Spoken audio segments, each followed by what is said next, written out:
Hello and welcome to Surveyor Says, the podcast from the National Society of Professional Surveyors. Each week, we bring you fascinating guests that are involved in the profession of surveying. We cover a lot of ground, including Table A Talk with Gary Kent, Point of Order with the NSPS Joint Government Affairs Team, Future Focus, highlighting current and future leaders of the profession, and everything survey-related in between. Thanks for joining us here on the podcast, and hope you enjoyed listening to this episode of Surveyor Says.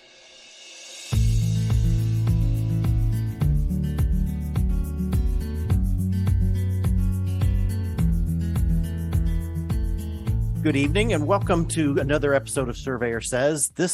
We're still continuing on with the Young Surveyors edition. Actually, we're meeting the candidates, and tonight's interview is Mr. Nolan Mark from Indiana. Nolan, thanks for taking the time out to join me. And first off, let's just say, who is Nolan Mark, and what are you at? What are you doing right now? What's your current job?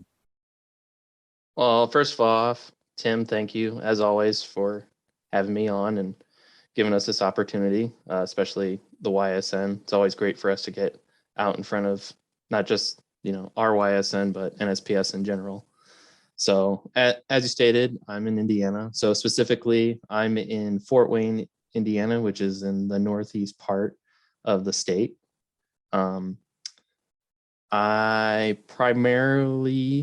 I guess I do run my own business. So owner operator on the Mark Land Surveying. There's, as of last Wednesday, 5 of us now. Wow. Good. The last time I think we talked, there was just me. So yes. I seem to be doing something right, or at least making the wheels turn. But we do everything from, I tell everybody anything surveying, with a little asterisk because I don't touch some areas like bathymetric, but altas, topos, boundaries, elevation certificates, staking. If it's surveying, we'll touch it, especially if it's in our expertise.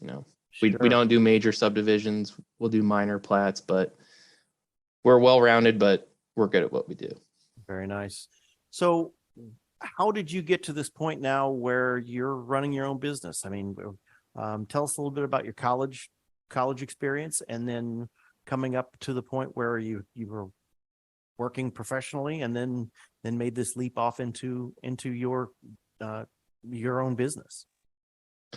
Yeah. So if you ask my wife now, at the current time, girlfriend, she'd probably be like, he's been saying this for 10 years now. He's going to do it. And, last year I finally made the leap, but, for my experience, at least where I went to college at Murray State University in Southwest Kentucky, a lot of the professional surveyors in the area were sole proprietors. Or, when I thought of a surveyor, it was just one guy, maybe an intern, or, small mom and pop, and that's all there was. So I always saw surveying as you're also going to be a business owner too.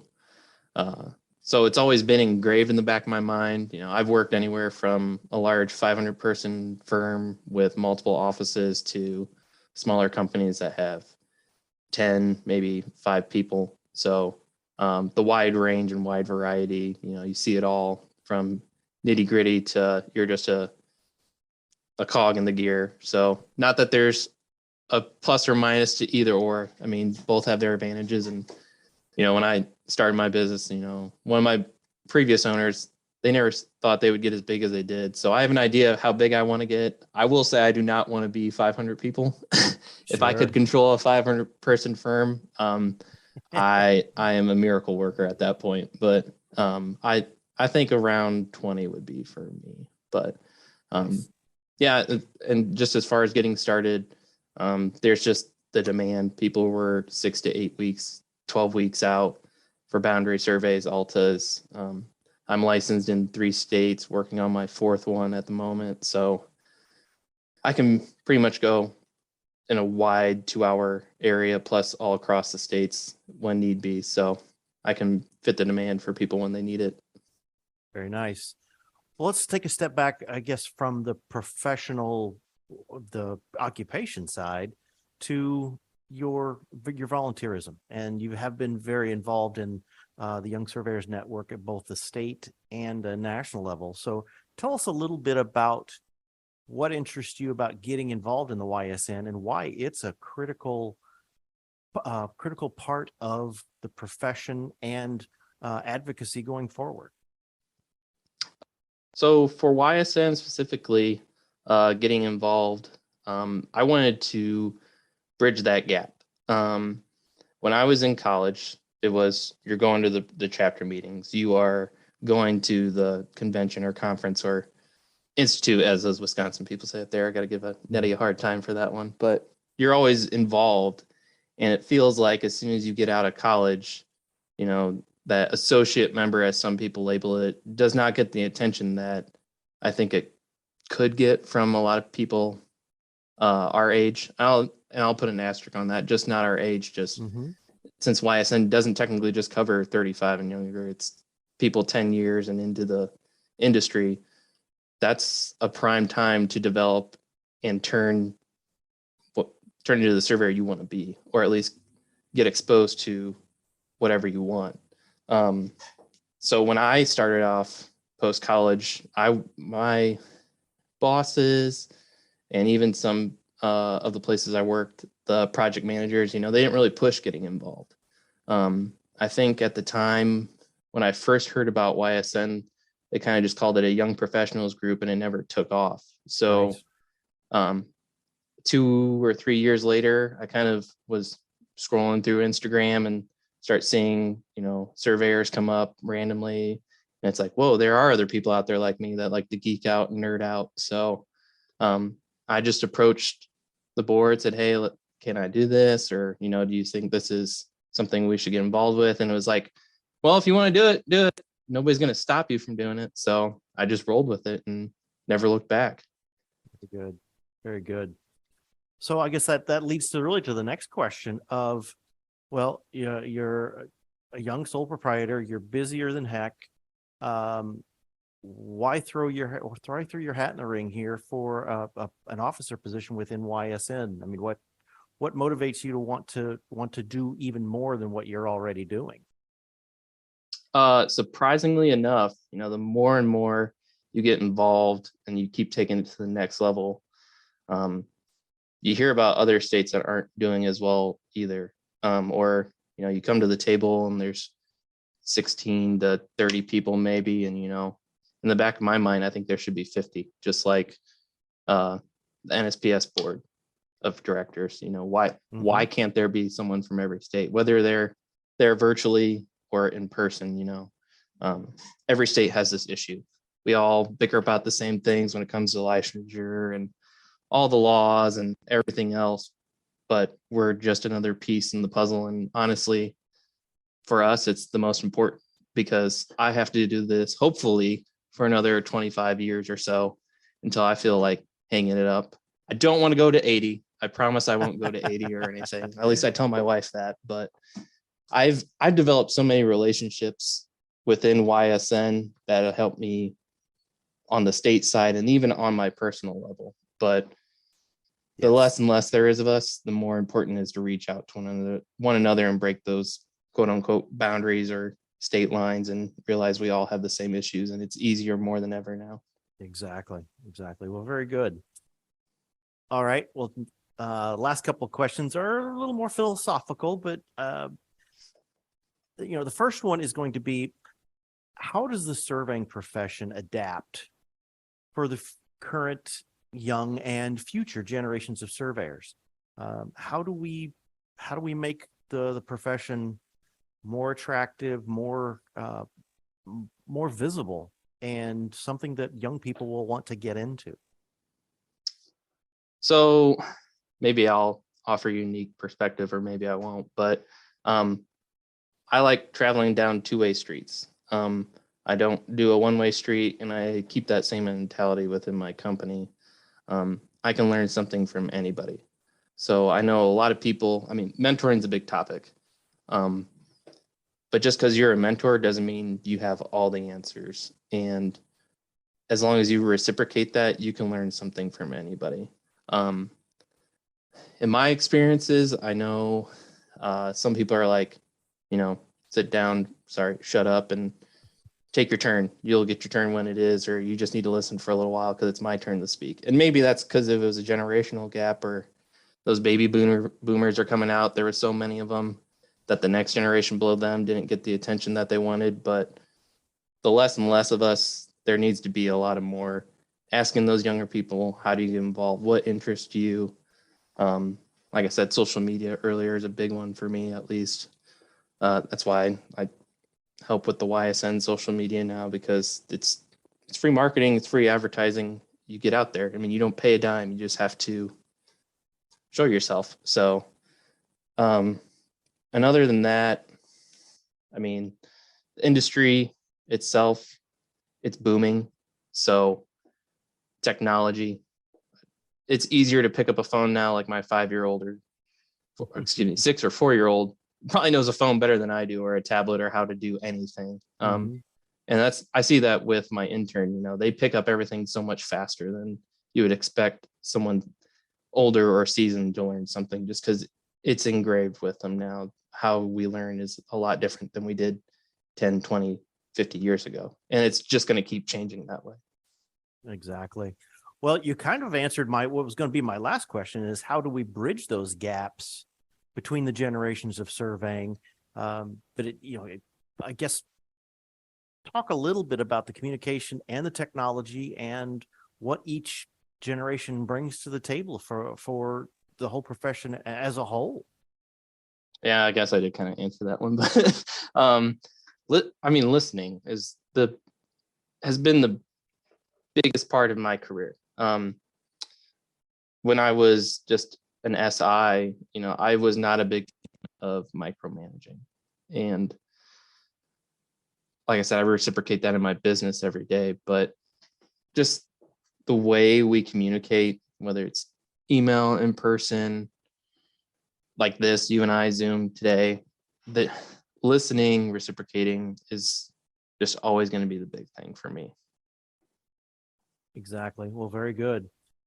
Well, we appreciate you taking some time out. Let the listeners get an idea of who they're voting for. For those that are going to be eligible to vote in the upcoming Young Surveyor elections, please pay attention to the bios. Just like I said, wanted to get an opportunity to get to know the candidates. And Nolan, thank you for taking the time, because it is important that people understand who's out there representing them, and that, you know, whether people want to admit it or not, it's a big responsibility to take on these roles, and we appreciate you wanting to do that.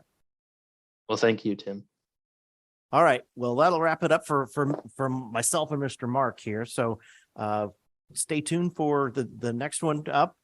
We've got Mr. Cam Lowe from Texas that we'll be talking to shortly. So talk again real soon. Thank you.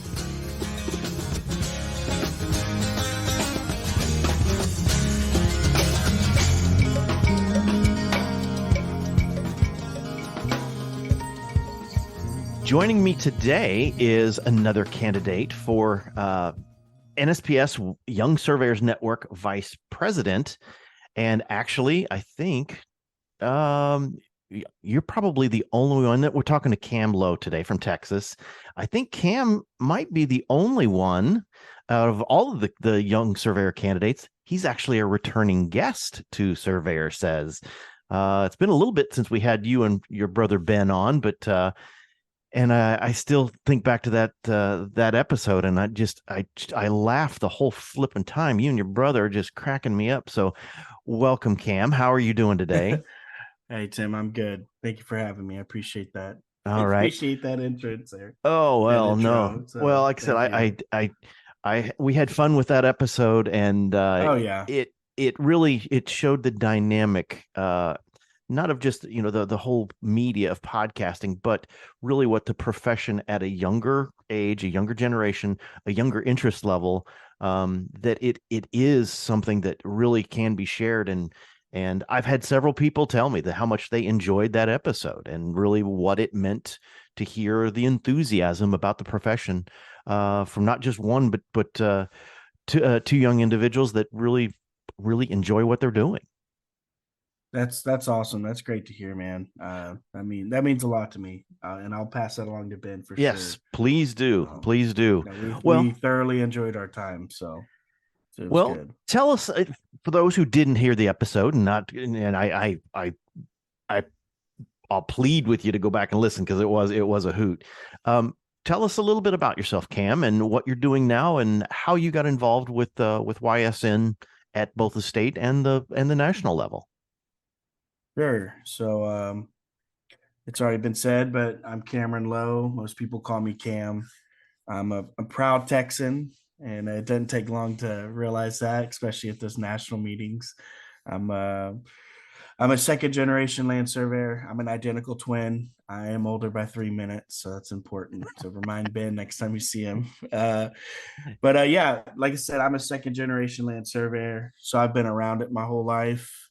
Wasn't really pushed into it, I would say kind of guided in that general direction, but obviously my dad just wanted us to just do something that made us happy. But he always told us, yeah, I think you guys would really like it. And by the time y'all are getting into high school and then graduating and getting into college, you're going to be in a period in our profession where we're really, really needing young people. He's like, it would be very, very smart, and it would be, a good thing to look into. And so, yeah, we worked some summers there with him and out in the field with some of his guys, and liked it enough. I was like, yeah, let's do it, and went to got my associates in Houston, just at a junior college there, and then went up to Tyler Junior College up in Tyler, Texas. And that's where I was first exposed to TSPS, the local chapter 4 there. You've met with some of those guys, Oh yes. Stephen Freeman, Connor Brown, Shane Neely, and seeing those guys get so involved, coming out to our little meet the incoming freshman group pizza party, and just seeing that support from some of those guys made a lasting impact on me. And so after went through the program, got my degree, came back to Houston to start working. um, I was fortunate to be mentored by Heather Sides, which Mm-hmm. is, as you know, she just finished her term as president of TSPS, and Just she was my yes. mentor, and she um, voluntold, but I mean, I think I would have done it anyways. But Right. voluntold me to start getting involved with TSPS, and I'm just very thankful I did. I took over Texas Young Surveyors um, back in 2019. Anna Rios was kind of the forerunner on that. She huge shoes to fill. She set the bar really high, and she encouraged me to give it a go. I was a bit intimidated by it, but I'm so glad I did. I met great people like David Anderson, just so many others at the NSPS meetings, and these past few years have been very, very awesome. A lot of professional and personal growth for me being in this position to promote the surveying profession to young people and people who aren't even in it. So I'm very blessed. Well, yeah. Well, we appreciate your enthusiasm and your participation. So I promised that I would bring up last year's student competition. Can you give us your take of how well it went? I'll let you tell the Blood, story.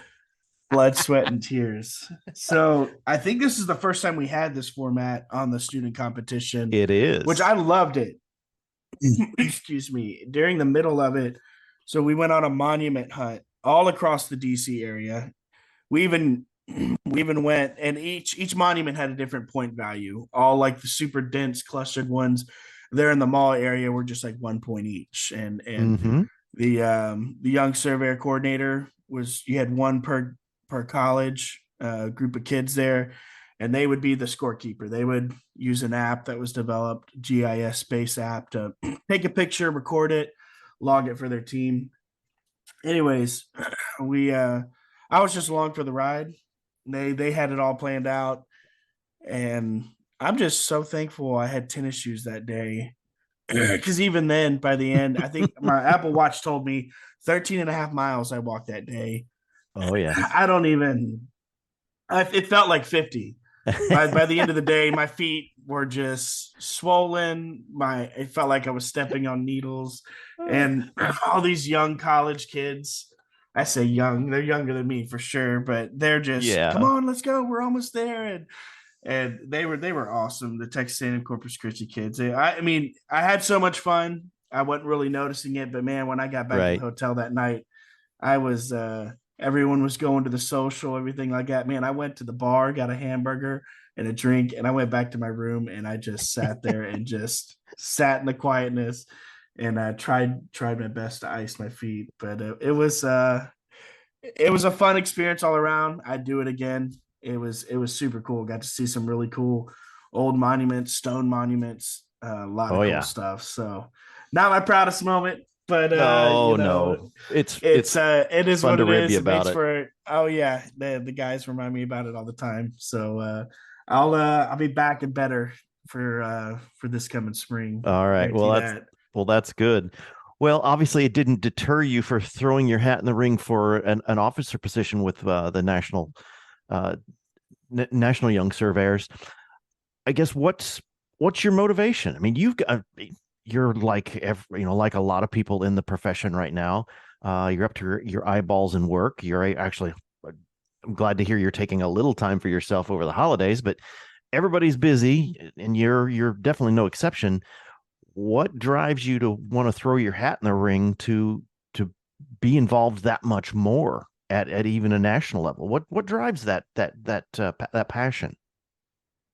Honestly, it's the leaders that have been in that position before me. When I first showed up in 2019, or I guess it would have been in 2019. Um, Seeing, at the time, guys like David Anderson, I think was the president, Mm-hmm. or possibly VP, I can't remember, but seeing those guys in a position like that in Denver, and Jacob Heck, some of those guys, it made a lasting impact because, being in a position here in Texas, I have some young surveyors who are kind of the local coordinators and stuff like that, and some are more active than others, and it was just refreshing to see, uh, I guess, new blood, for lack of a better term, there, and get their input from completely different regions from the country. And honestly, it was the leadership, getting to see them work together, their enthusiasm, and they're always going to have to eventually move on, and they go Right. through the 3 year process there, or what have you, and you know I don't want to see that go astray. We have I think I'm running against Nolan Mark with On Mm-hmm. the Mark Surveying. That dude's awesome. He's one of my buddies, and I'm glad more people are stepping in to carry the torch, I guess you could say. I was inspired, in other words. If I had to sum it up, I was inspired by the leaders before me, and I want to try to continue the legacy. We've made lots of progress, and I want to kind of keep it going, keep that momentum going, and try to inspire people to come behind me. So Well, that's good. No, no, that's the right reason. I mean, a lot of people want to do some things to just kind of check the box. No, it really sounds like you're doing it for what I would say is the right reason. And you're right. There's been some great leadership the last several years, and I think that across the board, all of the candidates for all of the offices are going to be um, they're all positive. So yes, so I'm curious to see where it all goes. Like I said, there's no losers here. Um, I guess really, and I'm trying to be cognizant of your time as well. My big final question has been for all of the candidates. Not so much what is the future of surveying, but uh, as a younger surveyor, and you see with the technology and how communication is different now versus my generation and older, how do you see that the profession itself needs to adapt so the millennials and the Gen Zs have more interaction, more I guess more say in where and really how the profession is going to go forward, because obviously the technology and the communication is different. how do we change the profession to make it grow in this current climate? And you have a way with questions. That's $1 million question, right? Oh, sure it is. But you've got It's ideas. sure. So honestly, I've noticed a trend with the older generation. Either they're all in and they're supportive of the young surveyor. But hey, what do we get, like yourself? What do we got to do? Let's move forward in a positive direction. Or they're on the later end of their career, they're checked out, they're ready to retire. They don't really care. And then they're not involved. And so for me, it's continue to build relationships with like people like my mentor, Heather Sides, people like you, so many others who are so involved and support the young surveyor movement. That for me, that's critical, is to continue communication with them, keep a good relationship, and always be receptive to ideas, be receptive to what people want to bring to the table, listen, don't speak too much, try to listen as much as possible, get other people's input. I value the older generation's input for a lot more wisdom. They've been in the game longer, but when they come to me and they have they have an attitude of, hey, I want to hear what you have to say. I want your input. That resonates with me. So honestly, the communication and continue to building on those relationships, that has to be kind of at the foundation going forward. That's where I really focus a lot of my time. But to kind of tap into that, the millennial and Gen Zs, I found being able to just get out there, get into schools. We at LJA, where I'm at, they support us so much in my efforts, and I'm so thankful for that. We have career day where, and the Klein Collins High School here, with the geospatial program, we're always at the top of the list. Hey, send us some surveying students. And even if they don't have surveying students, engineering, we'll take them all. Like we have a feeling we'll leave a good impact on them. And getting those kids engaged. We have a real young group out of the Houston office and the survey group, the techs and some of the SITs. And so getting with those millennials and the Gen Zs and stuff like that, and engaging them through technology, and be doing hands-on demonstrations. You see the room light up. You see which ones just instantly. Oh yes, I didn't even know these things existed, and I just tell my guys, I was like, be watching the room. When you see their facial expression, I want you to go talk to that person after. It goes back to that communication. Just plant the seed. Just hey, I love what I do. I get to work with some great technology. Or it maybe technology isn't what it usually is, what kind of perks their attention because they're so technology driven. But there's still some out there that really love history and really love some of that other part of surveying that I personally love a lot. So I just try to pay attention when you're trying to engage them, and then seek opportunities to plant that seed. That's at the end of the day, that's all we can do. You can't force anybody into the profession. But setting yourself up into a position through career days at your local, at where you work, or going out to career days at school. We have the sandbox, the augmented reality sandbox that TSPS sponsored. Putting yourselves in those situations, and then just paying attention. Just pay attention to people, how they engage, and try to just plant that seed. You do that enough times, you're gonna reap some great rewards. So it's kind of grassroots, but that's where it starts. There is not going to be a high level, oh, I could flip this switch, this decision, and suddenly everything starts churning and we start getting more people in.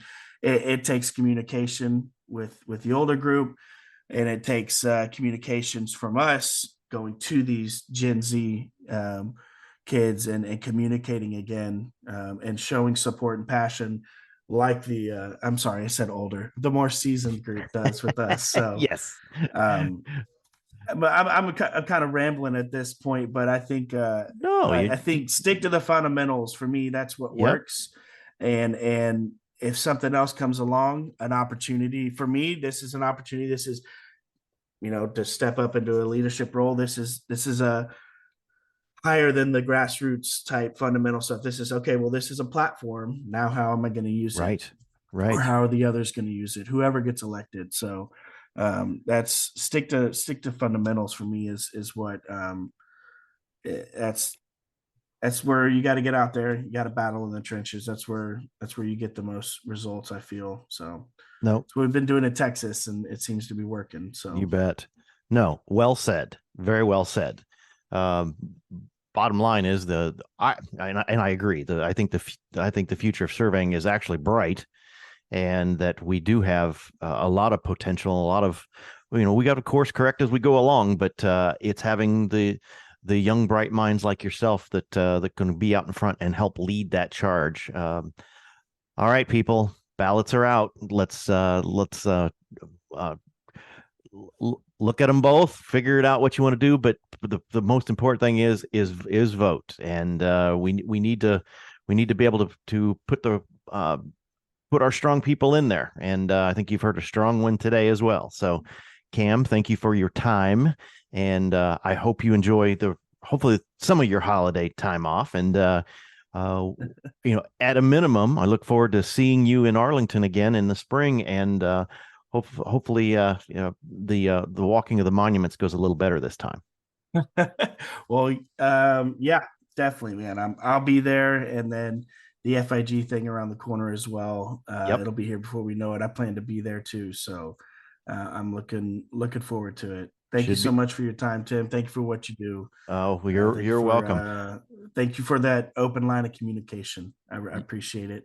Well, that's what we're here for. So, all right, people, get out there and vote. And that'll wrap it up for this week. Like I said, we've got a whole bunch of great candidates for both vice president and for secretary.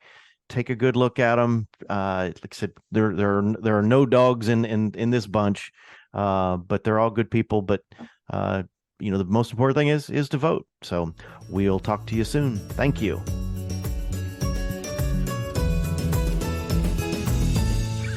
You've been listening to the Surveyor Says podcast, brought to you by the National Society of Professional Surveyors. If you have any questions about today's episode or any other topic, please email us at info@nsps.us.com, and we are here to help. Visit our website, nsps.us.com, to learn more about our association, the programs we administer and support, our sustaining members, and information about future episodes of Surveyor Says. Subscribe to the podcast on iTunes, Apple Podcasts, Google Play, iHeartRadio, Spotify, as well as our podcast host, Podbean. And remember, it's a great day to be a surveyor.